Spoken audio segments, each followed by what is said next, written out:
The late afternoon sun dipped low over the red soil of Owerri, casting long shadows over the Is family compound.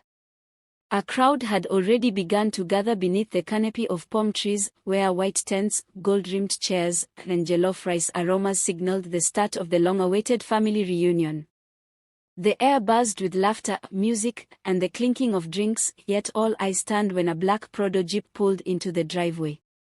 The car door opened, and out stepped Amaka. Dressed in a regal blue lace gown, her skin glowing like polished bronze, she held the hands of two identical twin boys at about 5 years old, dressed in matching white kaftans. Her head was held high, not with arrogance, but with quiet dignity. Silence swept across the compound like a cold wind.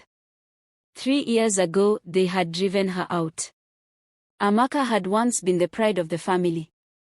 Smart, successful, and the first female engineer in their village, she had also married into the prominent Is family. But when, 5 years into her marriage, her womb remained empty, the whispers began.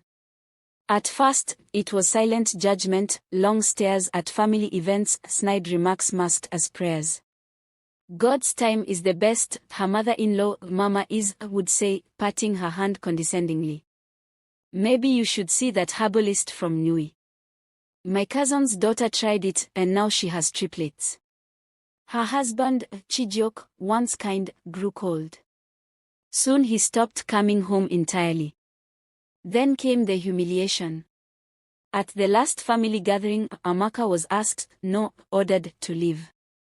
Her husband, standing alongside his mother and sisters, had said bluntly, "You have brought nothing into this family. A woman who cannot give us a child is a burden. You should go." She hadn't cried. Not in front of them. That night, she'd packed her things in silence and left with just her suitcase and her dignity. No one reached out after that, not her husband, not her in-laws, not even her childhood friends who feared being seen siding with her.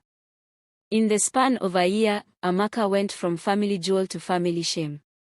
Rumors circulated that she had fled to Lagos in disgrace, that she was battling madness, or had turned to white people's medicine.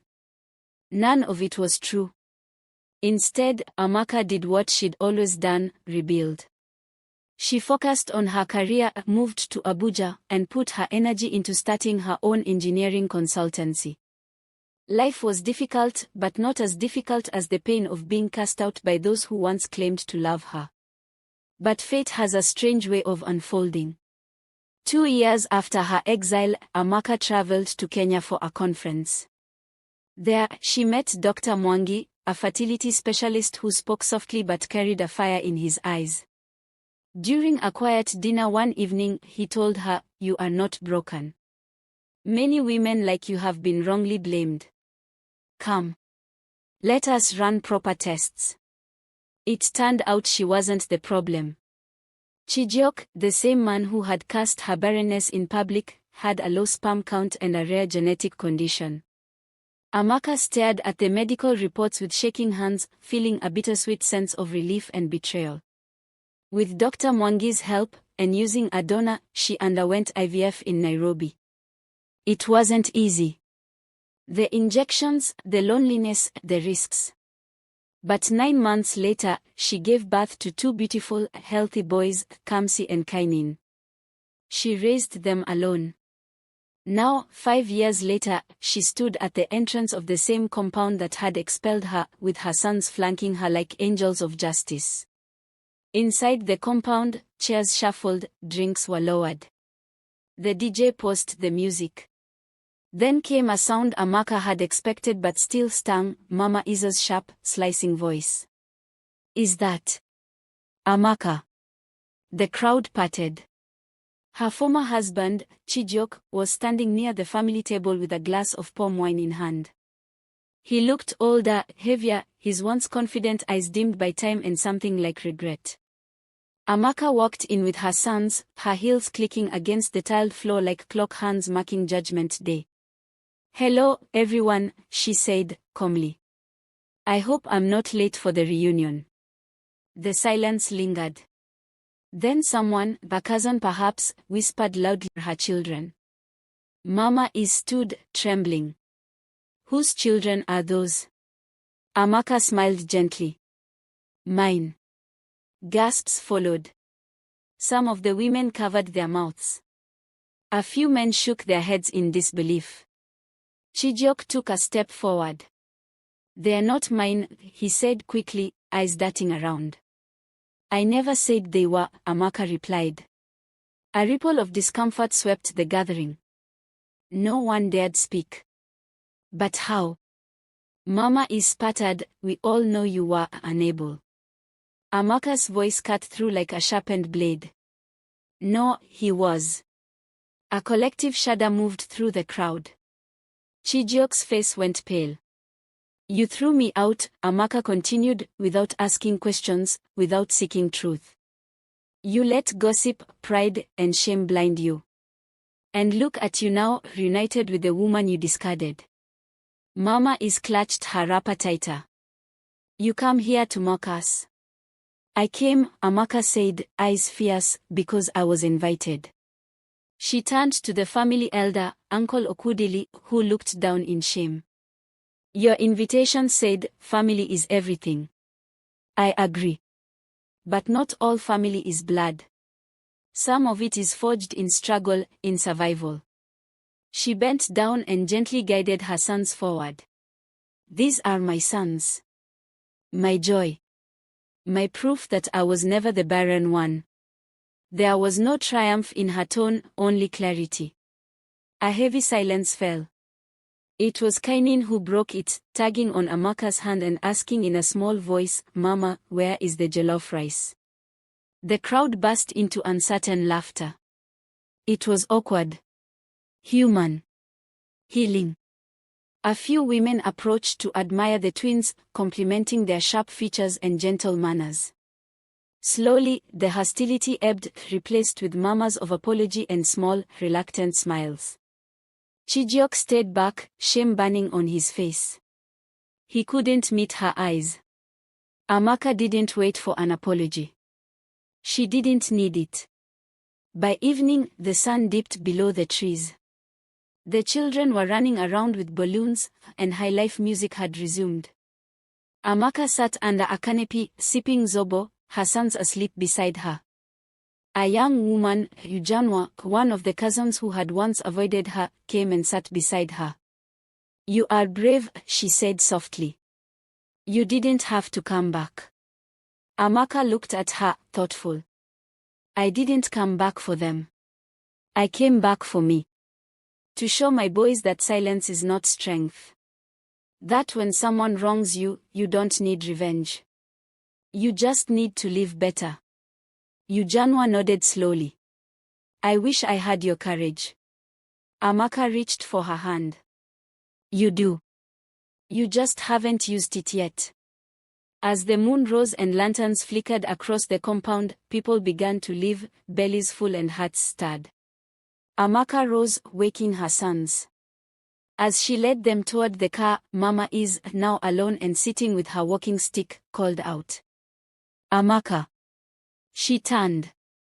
I'm sorry. Amaka stood still for a moment. Then she nodded. May your eyes open in time for others. She didn't wait for a reply.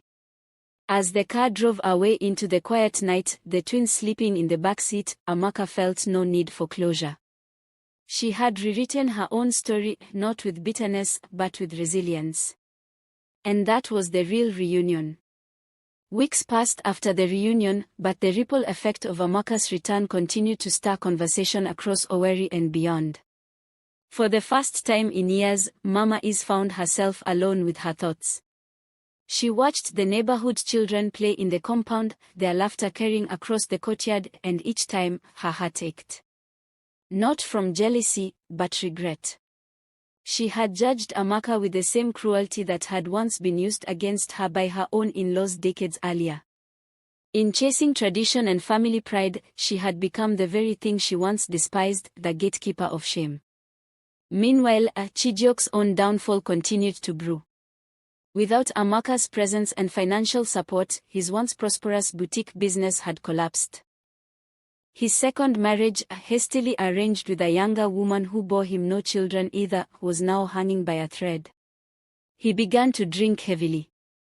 And every time he saw a set of twins passing by, he'd be forced to remember the truth he had tried to bury, the truth Amaka had uncovered with grace, not vengeance. In Abuja, Amaka flourished. Her business had grown even stronger after media attention from a local blogger who attended the reunion and wrote about her dramatic return. Requests for her consultancy began pouring in, and she hired more women, especially single mothers and women who had faced similar stigmas. But what truly changed was how women across Nigeria reached out to her. Emails, letters, voice notes. Stories from women who had suffered in silence. Women who had endured blame, mockery, even violence, all because their wombs had not produced when expected. Amaka began to speak publicly. Not to shame her ex-family, but to empower others. At a women's conference in Lagos, she ended her talk with a line that echoed across social media. "Your worth is not tied to your womb. And silence is not peace." Her sons grew up knowing their story not as a scandal, but as a victory of truth over shame. Kamsi loved books and wanted to be a pilot. Kainin was quieter, artistic, always drawing buildings, just like his mother once did. One evening, while tucking them into bed, Kamsi asked, "Mama, why did they say you couldn't have us?" Amaka kissed his forehead gently. "Because sometimes, people fear what they don't understand. But I fought for you. And I'll always fight for you." Across town, in Owerri, Mama Is looked at an old photo of Amaka, taken at her wedding, radiant and full of dreams. A tear slid down her cheek. She whispered to herself, "May forgiveness find you, Amaka. And may my grandchildren never carry the burden of my blindness." A year later, the Is family announced another reunion, this time more intimate, more reflective. It was to be held at a resort outside Owerri. Word spread quickly. Mama Is had personally requested that Amaka attend with her sons. The invitation came in a pale cream envelope. Amaka held it in her hand for hours, unsure how to respond. She had no intention of revisiting the past, but something deeper urged her to go, not for reconciliation, but for closure. She arrived late in the afternoon, dressed simply this time, jeans, a white blouse, and confidence that needed no embellishment. Her boys held her hands tightly as they entered the courtyard. This time, there were no shocked stares, only cautious welcomes and soft smiles. Mama Is was waiting under a shaded pavilion, her walking stick beside her, a handkerchief clenched in her palm. She looked smaller now, aged not just by time but by remorse. When she saw Amaka, she stood slowly, despite the tremble in her legs. "Amaka," she said, voice thick with emotion, "thank you for coming." Amaka simply nodded. "I was wrong," Mama Is continued. "Not just in how I treated you, but in how I allowed ignorance to steal love from this family. If you can't forgive me, I will understand." There was a long pause. Even the wind stilled. "I already did," Amaka said softly. "But forgiveness is not forgetting. I remember everything, so I don't repeat it." Tears rolled down the old woman's cheeks. The twins, sensing the gravity of the moment, stood silently beside their mother. Chijioke stayed at a distance during the reunion. He didn't speak to Amaka, but she noticed him watching the boys, watching what could have been. His silence was his apology, and she didn't need it said aloud. Life had already delivered him his lessons. As the evening wore on, laughter returned, and Amaka sat among the women, not as an outsider, but as a sister. The younger wives now looked to her for advice. Some confided in her about their own fertility fears, and others asked how she stayed so strong. "My strength," she said, "wasn't in being fearless. It was in standing up when I had every reason to stay down." When it was time to leave, Mama Is gave the twins matching handmade necklaces, each with a small pendant shaped like a lion's head. "For courage," she whispered. Amaka watched as her boys hugged their grandmother. She didn't stop them. Driving back to Abuja, Amaka looked at her son sleeping peacefully in the back seat. She felt no pride, no vengeance, only a quiet peace that comes after surviving a storm. Her journey wasn't just about being a mother. It was about reclaiming herself. From the ashes of judgment, she rose not to prove others wrong but to prove herself right. And in that truth, she won.